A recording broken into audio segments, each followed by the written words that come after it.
পূর্ত দপ্তরের অবহেলার কারণে কুমারঘাটের বেহাল রাস্তা নিয়ে ক্ষুব্ধ নাগরিক। বিগত বেশ কিছুদিন ধরে ফটিকরায় কুমারঘাট মেইন রোডে যাওয়ার পথে নিবেদী এলাকার কুমারঘাট রামকৃষ্ণ চৌমুহনী এবং কুমারঘাট বালিকা বিদ্যালয়ের সম্মুখে তিনটি স্থানের রাস্তার হাল বেহাল দশায় পরিণত হয়েছে। রাস্তা ভেঙে বড় বড় গর্ত হওয়ার কারণে এতে বিভিন্ন যান চালক থেকে শুরু করে পথচারী, বাজারের নিত্যযাত্রী, স্কুল পড়ুয়া ছাত্রছাত্রী এবং বিভিন্ন রোগীরাও চরম ভোগান্তির শিকার হতে হচ্ছে।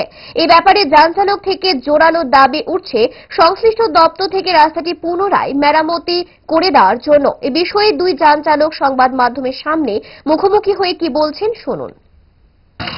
ওই তিনটা জায়গাতে কেন বিরাট বিরাট গর্ত হয়ে গেছে। এই গর্তগুলো যদি একটু যদি মেরামত করা হইতো তাহলে একটু সুবিধা হইতো আর কি, রাস্তা চলাচল করার জন্য। কোন এলাকাতে এই ধরনের সমস্যাটা? হ্যাঁ, কোন এলাকাতে এই সমস্যাটি? ওই নিদিবি এলাকাতে। আচ্ছা, এটা কুমারঘাট ফটিকা সড়কের। হ্যাঁ, কুমার ঠিক আছে। আচ্ছা, কতদিন যাবত এই ধরনের সমস্যা? এটা আজকে প্রায় দেখা যাচ্ছে প্রায় 2 মাস দিকে। আচ্ছা, মানে রাস্তার মধ্যে দুই তিনটা জায়গাতে এই ধরনের এই ধরনের সমস্যা। বাকি তো রাস্তা ভালো আছে, বাকি রাস্তাগুলো ভালো। মানে কয়েকটা ইয়ের লেগে গর্ত হওয়ার কারণে মানে যান চলাচল করতে মানুষজন যেতে কষ্ট হয় না।